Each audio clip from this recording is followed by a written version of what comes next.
po pumalakpak dito. Kung gusto niyo pumalakpak, doon kayo sa labas. In behalf of the Duterte Youth Party List, kami ay nagpapasalamat sa todong suporta ng Pangulong Duterte at VP Sara Duterte sa mga tropa ng gobyerno at sa pagdurog nyo sa mga kriminal, durugista at NPA na terorista. Yun lang po. Maraming salamat po, Mr. Chair. At Thank you, magandang gabi po. Congresswoman. Salamat, ma'am. Mr. Chair. Bawal po pumalakpak dito. Kung gusto niyo pumalakpak, doon kayo sa labas. Maaari ba? Mr. Chair. Wala hong bastusan dito, ha? Kung meron kayong gustong paimbita, mag-attend kayo ng hearing. Hindi ma-attend kayo kapag andito lang ang dating Pangulo, ang ating Vice Presidente. Umattend kayo. This committee hearing, this Quadcom, makes announcements of all its hearings. And from here on, we want to see you in our hearing, and please submit to the committee secretary all the persons you want to be invited. Wala hong ano yan, wala hong ano yan. Kung sino yung gusto niyang imbitahan, pwede po yan. Gusto ko lamang pong liwanagin na wala hong may monopolyo sa pagmamahal sa bayan dito. Hindi kayo, hindi kami. Pare-parehas tayo nagmamahal sa bayan, pare-parehas tayo nagseserbisyo eh. Diba? Huwag niyo sabihin mas magaling kayo. Dahil kami, hindi naman namin sasabihin magaling kami. Pero kung pagmamahal sa bayan, pare-parehas tayo. So, Congressman Drixie Cardema, you are recognized. Thank you, Mr. Chair. Good evening po. Just a manifestation. This is a manifestation. Yes, Okay. Chair. Please proceed. Tayo ditong mga kinatawan ay ibinoto lamang ng ilang libong Pilipino. Ngunit ang kasama natin ngayon ang Pangulong Duterte, ang most voted Philippine leader ng 2016. At ang kanyang anak, Vice President Sara Duterte, ang most voted Philippine leader naman ngayong 2022. I would like to manifest na gusto ng sambayanang Pilipino ang pagdurog niya sa mga kriminal, durugista at NPA na terorista. Kaya sila ibinoto at patuloy na mahal ng mga Pilipino. Kaya gusto natin ng patas na hearing. Sana sinama natin dito ang libo-libong mga magulang na ang mga anak ay biniktima ng mga durugista. Ang mga ordinaryong Pilipino na naglalakad galing trabaho, tapos sinaksak o pinatay ng adik, lahat ng mga kababaihan, na kahit pati infant na babae ay ginahasa na ng adik. Libo-libo rin ang kanilang mga magulang at mahal sa buhay na wala dito ngayon. Awang-awa ang mga Pilipino sa mga inuseteng pamilyang na ito, kaya niluklok ng bansa ang Pangulong Duterte. Ang drug war ng Pangulo ay policy lamang. Hindi ito natupad kung hindi ito pinondohan ng Kongreso ng 6 na taon. Majority pa nga dito sa mga kinatawan ay naka-Duterte fist pa nung buong 6 na taon eh. Ang Duterte Youth Party List po ay patuloy na naninindigan sa Pangulong Rodrigo Duterte at pangalawang Pangulo, Sara Duterte, na naglingkod ng maayos, dumurog sa mga durugista, kriminal at NPA na terorista para proteksyonan ang milyon-milyong Pilipino. Bakit wala nag-iimbestiga dito o nag-iimbita sa atin sa sobrang raming Pilipino na biniktima ng mga durugista?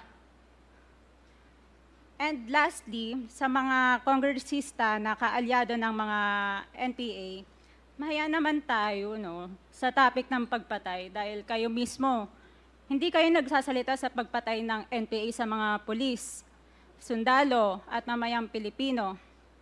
Pati rin po sa mga natitirang resource persons na gusto mag-abogada papuntang ICC, si Attorney Maria Cristina Conti, na kandidato ngayon ng Bayan Muna Party List. Kasama po ang inyong katabi na si Nery Colmenares ng Bayan Muna. Sa NPA, nire-recruit ang mga kabataan para pabagsakin ang gobyerno at pumatay ng mga pulis, sundalo at tropa ng gobyerno. Di nyo naman kinokondena ang pagpatay nila Ang ang kinokondena nyo ngayon ay ang dalawang naging most trusted leaders ng bansa na todo effort protektahan ang milyong-milyong mga Pilipino. In support sa advocacy sa Pangulong Duterte, ang Duterte Youth Party List ngayon, Kongreso, ito, ang kaisa-isang nagpapanukala ng pagbalik ng death penalty para sa mga rapist, kidnappers, durugista at terorista. In behalf of the Duterte Youth Party List, kami ay nagpapasalamat sa todong suporta ng Pangulong Duterte at VP Sara Duterte sa mga tropa ng gobyerno at sa pagdurog nyo sa mga kriminal, durugista at NPA na terorista. Yun lang po. Maraming salamat po, Mr. Chair. At Thank you, magandang gabi po. Congresswoman. Salamat, ma'am. Mr. Chair, Bawal po pumalakpak dito. Kung gusto niyo pumalakpak, doon kayo sa labas. Maaari ba? Mr. Chair, Wala hong bastusan dito, ha? Sige, Congressman Acop, you're recognized. thank you, Mr. Chair. I beg to disagree with my colleague. Kasi bata pa siya. Ako, I have given up my life for this country. The former president is only 2 years older than I am. But I have been fighting for this country. I was a member of the Philippine Constabulary and became a policeman after Republic Act 6975 was enacted. This statement of my colleague betrays her ignorance. Kung gusto po niya na magpa-imbestiga, mag-file siya ng resolution and maybe refer to the appropriate committee to be fair with her. She is a congressman. She knows the rules. However, your statement or your statements betray your ignorance of our rules here in this House of Congress. So I beg to disagree, Mr. Chair, na sila lang ang nakikipaglaban at marunong makipaglaban sa kalaban. As I've said before, I have given the most part or most years of my life fighting the enemy of this country. Thank you, Mr. Chair. Thank you, Congressman Acop. Yes, let me emphasize na wala pong may monopolya ng pagmamahal sa bayan dito. Pare-parehas po tayo rito. And following the suggestion of Congressman Acop, kung meron kayong gustong paimbita, mag-attend kayo ng hearing. Hindi yung a-attend kayo kapag andito lang ang dating Pangulo, ang ating Vice Presidente. Umattend kayo. This committee hearing, this Quadcom, makes announcements of all its hearings. And from here on, we want to see you in our hearing, and please submit to the committee secretary all the persons you want to be invited. Wala hong ano yan. Wala hong ano yan. Kung sino yung gusto niyang imbitahan, pwede po yan. Gusto ko lamang pong liwanagin na wala hong may monopolyo sa pagmamahal sa bayan dito. Hindi kayo, hindi kami. Pare-parehas tayo nagmamahal sa bayan. Pare-parehas tayo nagseserbisyo eh. Diba? Huwag niyong sabihin mas magaling kayo. Dahil kami, hindi naman namin sasabihin magaling kami. Pero kung pagmamahal sa bayan, pare-parehas tayo. Huwag niyong sosolohin yan.